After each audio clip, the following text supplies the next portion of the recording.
Before we begin, don't forget to follow me on Twitter at Dolynny TV and on Instagram at Tyson Dolynny. You guys want to make sure you see what's going on behind the scenes here on Dolynny TV. That's where to find it.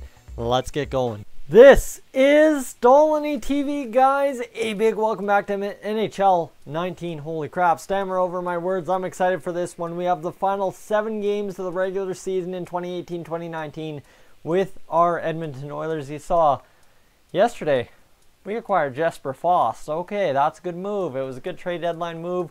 Pretty much got him for really nothing. Pontus Aberg, a 3rd round pick, and a scratch in Berglund, right? But the thing is, we get the control. That's why the 3rd round pick. We get the control for next year. We get to decide what we want to do with him. But the problem is, we ended up failing big time.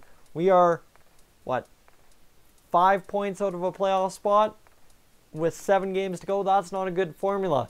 So what we've done is moved Johansson up to the first line. Puljujarvi, Nugent Hopkins, and Fast now make up the contingent second line. Tobias Reeder, Ryan Strome, the bottom 6 stay unchanged. Defensively, we have shook things up. Darnell Nurse up there with his 17 points. Now on the first line with Oscar Klefbom, who's had a great year. Adam Larsson's only had 4 points. Andrei Sekera's had 7 and 39. So Sekera's been way better than Larsson could ever wish to be. And Ethan Bear continues to be on that 3rd pairing with Matt Benning. So defensively, we have not scored points.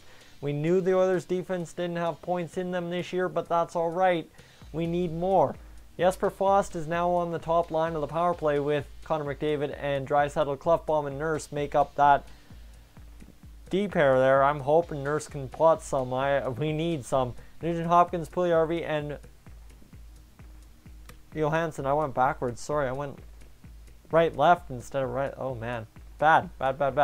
Anyways, Ethan Bear and Andrei Sekera on the second line power play unit. And on the penalty kill, we've got a little bit more offense. Draisaitl stays there, but then we've got Nugent Hopkins in with Tobias Reeder. So Nuge should be able to a little bit play make on that second power play unit or penalty kill unit and hopefully turn the tide. Now when I'm talking about this team struggling, it is not for the lack of the trying from the goaltenders. 2.27 goals against average. Cam Talbot, that is monstrous numbers. Look at these career numbers right here. Even the year previous when we made the playoffs and he had 42 wins, he had a .919 save percentage and a .239 goals against average. He hasn't had a .230 subpar GAA since 2014-15 when he only played 36 games and had 21 wins. So we are not worrying about Cam Talbot. Mikko Koskinen's been just as good. What it comes down to is winning some hockey games, and unfortunately the big thing we got to worry about is if we can't win hockey games, we have to start scouting some players. So essentially I'm going to go to the WHL and we're going to go scout specific players that are rated in terms of the top 15 right here. We're going to scout potential in comparison for Robertson Foote, who's up to a 19th overall in our scouting ranks, so we'll scout him and we'll see what who else. Mutella, no, we don't need to worry about those guys pretty much as well. Jay Williams, we'll get his skill assessment and see what that does for us. So that's the WHL, right? That's as simple as it is there. Now we need the OHL because we have not done much scouting in the OHL this year. You're going to see it kind of pays off there, right? So Kaliev, we need to scout the skills assessment for sure, and we have him almost fully scouted. Kaliev is fully scouted, it looks like, but that's just our scout having confidence in him. You see, it's really not that good. Playing style 33 or 2 bars, scout rank 33. Like everything's just kind of hit or miss in him. Nothing to report.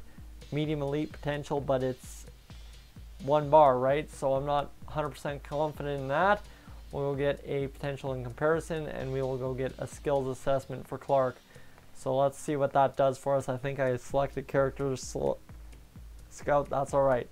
We'll be fine because that's not what we need to worry about. That can be a stream thing on Friday.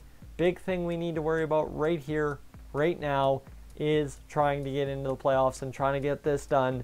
So let's go check it out and see what we can do here against LA, Dallas, Anaheim, Vegas, Colorado, San Jose, and then Calgary. It's a big challenge. Guys, right now, if you think we can win these games, hit that like button and make sure to subscribe if you're new, because we've got a big challenge ahead of us. There we go. 2-1 win over LA.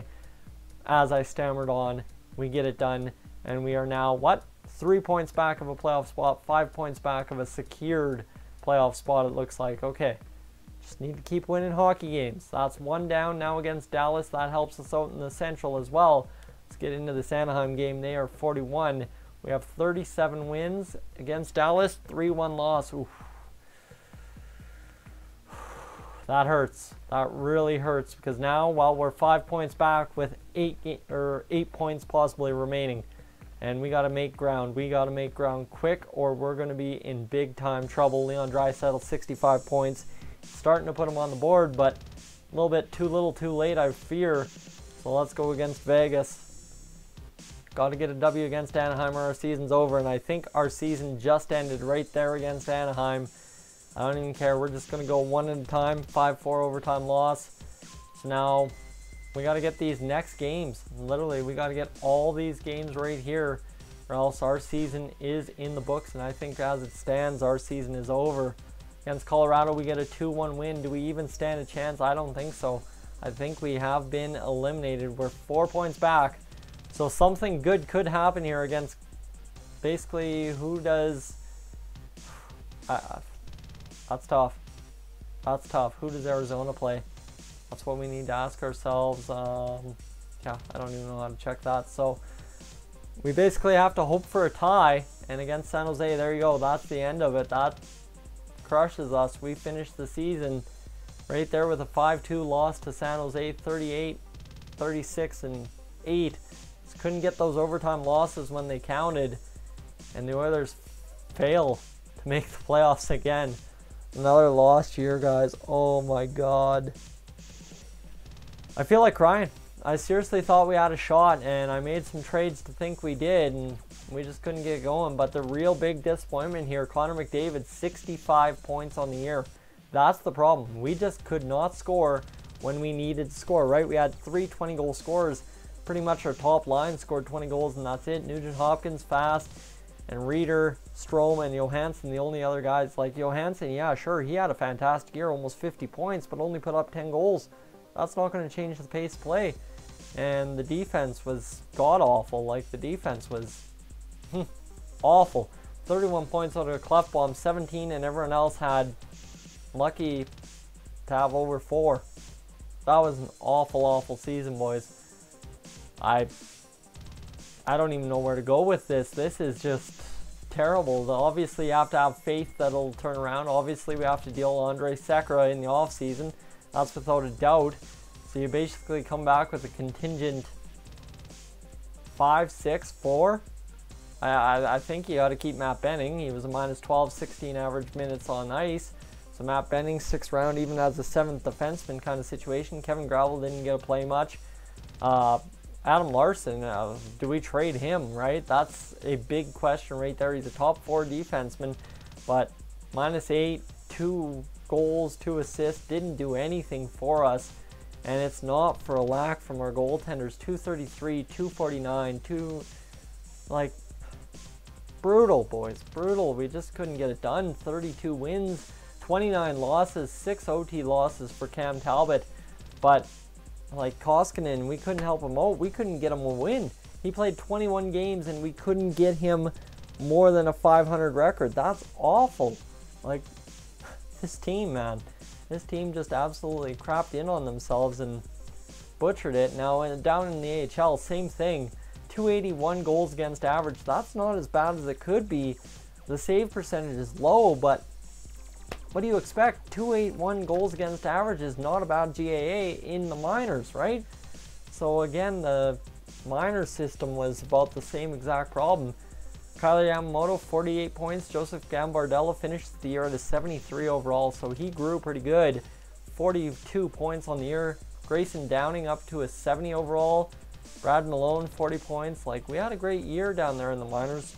Yakov Trenin moved up nicely throughout the ranks. Yerbeck had, well, 20 points. Tyler Benson, 17. He's up to a 67 overall, so one more year in the minors, and I think he is guaranteed to be an Oiler the next season. But, like, look, these guys at least had points, right? Yeah, sure, they only had one 20-goal scorer. but they had a lot more points out of everybody kind of situation, especially out of the defense down here in the minors. You see 20, like everybody at least had 9 points or more. Caleb Jones up to a 73 overall. This one's got me defeated, boys. That's a tough go. That's a very tough go. So now we need to get into, obviously, the playoffs and stuff like that. We'll simulate that in the live stream on Thursday night. Guys, thank you so much for tuning in. I'm Tyson. This has been Dolynny TV. I will catch you guys in the next one.